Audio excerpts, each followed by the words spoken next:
What's up everyone, this is First G. So for today's video today, we're actually going to go over some tips and tricks that you can actually do in the map called Nux Museum. And this map is probably the most popular choice among the community because of its ununiform structure compared to other maps in the game. So in this one, it's actually pretty unusual for a map because there's a lot of stuff that's going on, there's a lot of points you can go through, and some things that can actually make a pretty big difference in terms of either in game most in game or you just applying to yourself and to score more kills if that's the type you like to play as. And so let's get started. The actual first tip I'd like to give you is you actually have multiple options on how to proceed to the battlefield. So for instance, if you're playing, let's say, either team deathmatch or King of the Hill or capture points, there's multiple ways on how to access those specific points without having to go into one uniform way compared to other maps that we have right now. So you actually have three options you can actually pick from. And so if you want to go underground, you can take that way. You can go through the middle side of the map if you want to, or you want to go up the stairs and go higher elevations.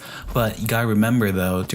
any of those three options might actually have people on there already, so you're gonna have to try to consider your choices wisely on how to approach your enemy players, or sometimes try to cooperate with your players without telling them. So you can actually simply by doing this by following your teammates just increase your survivability, which I don't really see much that often, but for me as a player, I would like to take that advantage of that because I like to be with a teammate and ensure that I always have someone be with me just in case if I were to get in a ambush with multiple players on the other side. And you probably can score overkill if you are lucky enough, but most of the time you probably get killed. So by having someone on your side whenever approaching these entrances, you actually be lucky enough just to get through all these troubles if there were to come. So that's my very one similar suggestion if I were to give you players. So moving on to the actual things you can actually do with this map, the actual second thing you can actually do in Nux Museum. So if you actually are familiar with the double sniper load that I actually did a couple of weeks earlier or a couple of days ago, if I recall correctly,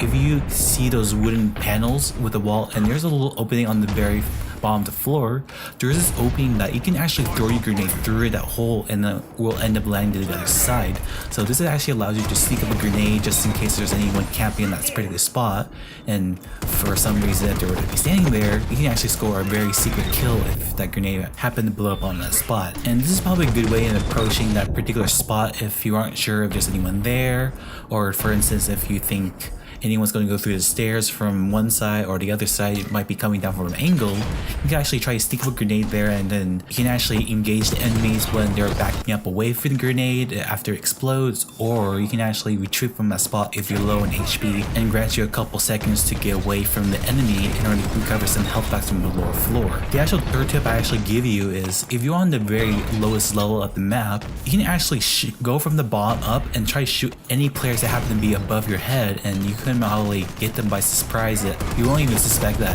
you wouldn't be there because most of the players actually see what's in front of them, but they don't really see what's underneath them or above them. And you can actually sneak some grenades up there too if you want to, if just in case you want to check anyone's up there, or if you do know if they're there, you can actually try to intimidate them away from the objective point and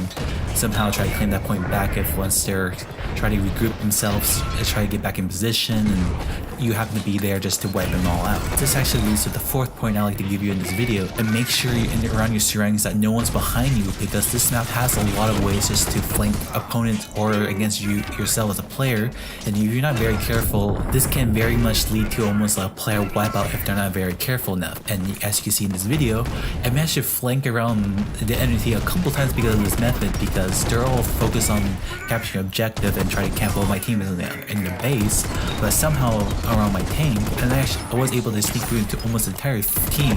and almost achieve a team wipeout because of their lack of awareness around their surroundings, and if they aren't paying attention from their behinds, and this could result almost a team wipeout, and probably my team could make a comeback just to capture the point much more longer just for them to respawn in time. So just make sure, just be aware around your surroundings, and if you're using marksman with awareness skill, this could be indicating the fact that you probably know that someone's going to be coming from the bottom floor. And other than that, just make sure you gotta know around your surroundings before proceeding, otherwise you're gonna be punished very greatly with either your death or your entire team being wiped out by this one player who happens to flank very well. So moving on to the fifth point,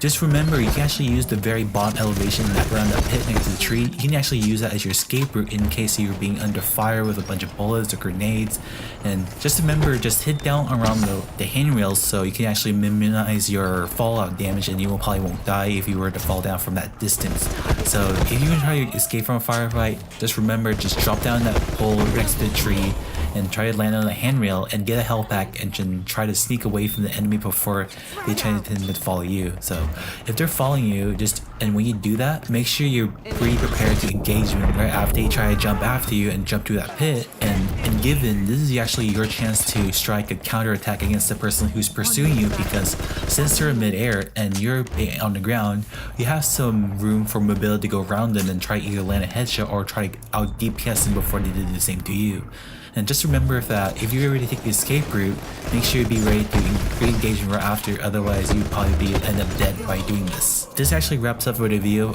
based on Nox Museum for today's video. So if you want me to cover any more maps in terms of strategic points, or you want to learn some tips and tricks behind the maps, particularly, you can actually drop down comments down below suggesting what map should I cover next. And if you want more questions or you need something to know more about the Hagen Museum, you actually drop down a comment in this video too, and I'll try to answer that question as soon as possible. So hopefully you enjoyed this video of me giving some strategic points on the Nox Museum, and I do look forward to seeing more videos later on, and see you guys in the next video.